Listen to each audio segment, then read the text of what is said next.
Hello, my name is Elizabeth Barth, and I am a registered dietitian with Raising Healthy Hearts at Massachusetts General Hospital for Children in Pediatric Cardiology.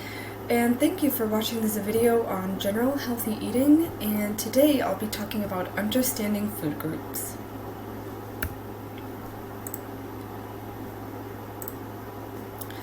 So, what does healthy mean? Health generally means just being free of any illness or disease, either by healthy eating, physical activity like exercise, reducing stress in our life, and overall our well-being and how we feel in our environment, our homes, or wherever we go through our day-to-day lives.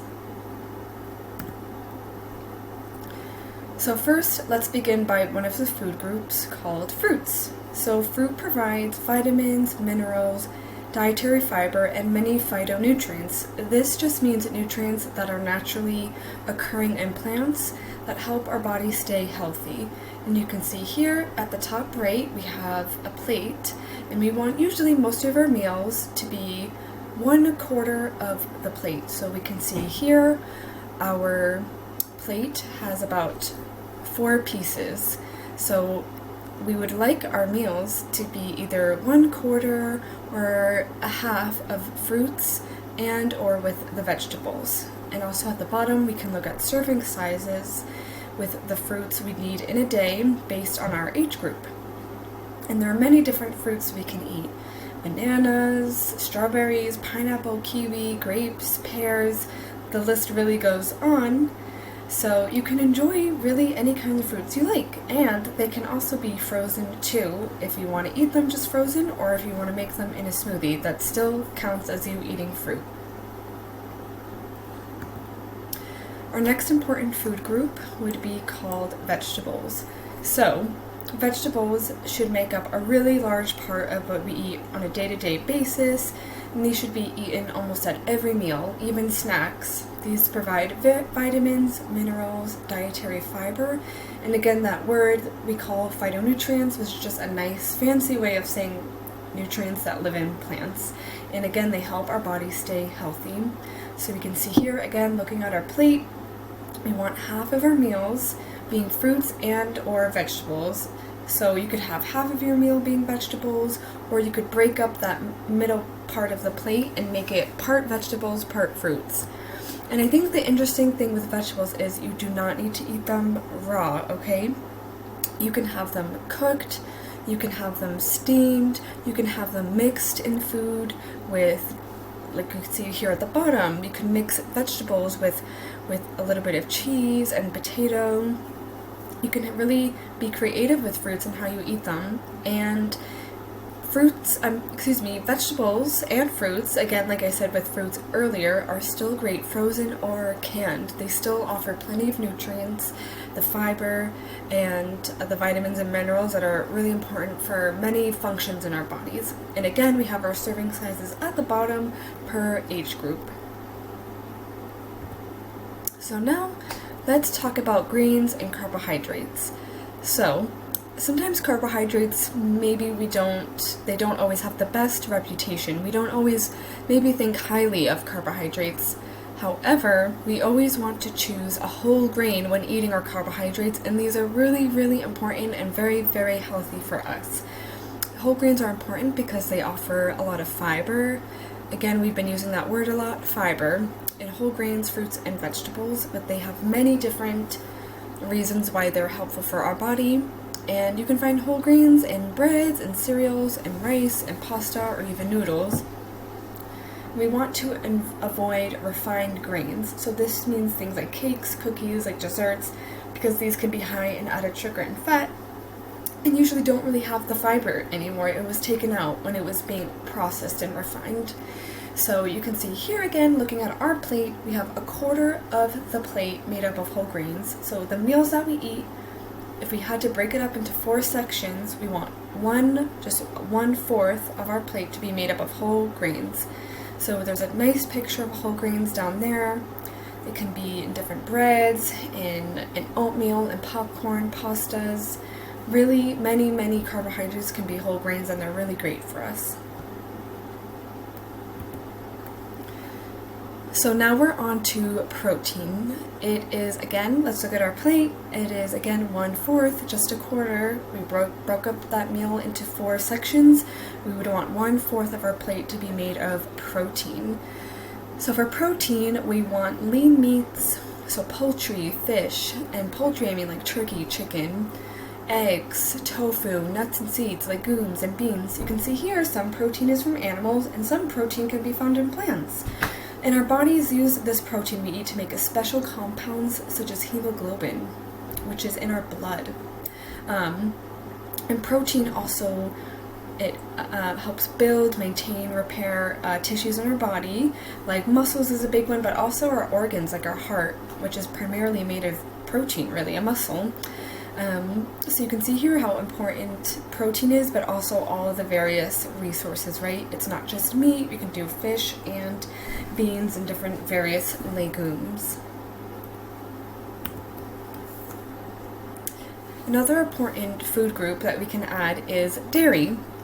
So we have a cup at the top of our meal because we can drink water or dairy with really any of our meals. It's a great source of calcium. It's really needed for strong and healthy bones, right? We all hear about that. But what foods are in the dairy group? We think of milk, yogurt, cheese, or foods made with milk. So after age 9, it's really even more important to be getting enough dairy and to have calcium and vitamin D because our bones are just going to keep getting stronger and longer. But if you don't have dairy, you can certainly have alternative sources like soy milk has calcium and vitamin D added to it. There's even broccoli. We'll have our bok choy are also natural occurring sources that naturally have calcium. Now let's talk about fats, another important food group. So we have 2 different fats. We have our unsaturated fats and our saturated fats. So let's talk about the unsaturated fats first. So these are often known as the healthy fats. They help reduce heart disease and they lower cholesterol levels. These fats are usually liquid at room temperature, so think of olive oil, vegetable oil. Those are the ones that usually tend to be liquid at room temperature, but there are a few other fats that are really good for us that are not always liquid. So avocado, fish, nuts, seeds, all really, really great sources of the unsaturated fats, really great for your heart. And they also help you to feel full. So it's really important to have these fats in our foods because they'll help us feel full, they help us feel satisfied with our meals, and they also have a really important health benefit like protecting our heart. Now the fats that we want to limit, not saying we need to never have, just want to have a smaller amount of, would be the unhealthy fats, also known as saturated fats, because if we overeat them, they can add to higher cholesterol levels, which is not good for our heart. We are at risk for heart disease in the future. These fats tend to be solid at room temperature, but not always. But saturated fat is usually found in like heavy milk, like creamy milk, whole milk, butter, cheese, various meats, like steak, sausages, and they are also found in a few plant oils like palm oil and coconut oil. So when you're thinking of unsaturated fats, avoid the palm and coconut oils. So here are different versions of a balanced meal. We looked over at our plate, right? We want half of our plate made up of fruit and or vegetables, that 1/4 with the lean protein and 1/4 with our whole grain, maybe some dairy and a little bit of unsaturated fat. But what does that actually look like on a day-to-day basis? And it's not always that easy, right? Here we have pizza, and which I'm sure a lot of people might think, well, that's not healthy. Well, it certainly can be a part of a balanced diet. With our pizza, you could use a whole grain crust, you could add some cheese, tomato sauce, and you have a beautiful, nutritious spinach salad with tomatoes, and you are fitting pretty much almost all of your food groups there. At the bottom, we have some chicken, grilled chicken, and then 1/4 of our plate is made up of the rice and beans. So that's really important to see that our rice and beans are part of our protein, but also carbohydrates. So we want to make sure that's just 1/4 of our plate. And then we want most of our plate, half the plate with that lush salad right there with all the different veggies. A balanced meal can also look like a sandwich with whole wheat bread, veggies, meat mixed in it with fruit on the side. Breakfast, cereal, all mixed together or totally separate. So it is important to see that these balanced meals don't need to look exactly like my plate, and they'll come in many different shapes and forms. And the last thing to note, really important part of healthy eating, is just knowing when you feel hungry and when you feel full. So we like to categorize this on the hunger scale. So between 1 and 10. 1, you are starving, you feel weak and dizzy because you are that hungry. And 10 would be we ate so much you feel full, you feel sick. I want you to try your best to avoid being at a 1 or a 10. We want you to generally be somewhere when you start to feel hunger. We want you to be somewhere around a 4 or a 3. You're really being in tune with your body. You're beginning to feel hunger in your stomach. You begin to really crave food because you're hungry. Your stomach might even begin to growl because your body is signaling to you it is time to eat. That does not mean there's something wrong with you. It doesn't mean you shouldn't eat. It's a great sign that you should honor that hunger and eat something. Going back to those balanced meal sections, or you could even make a balanced snack as well with those food groups, is a great way to honor that hunger, listen to it, and feed yourself.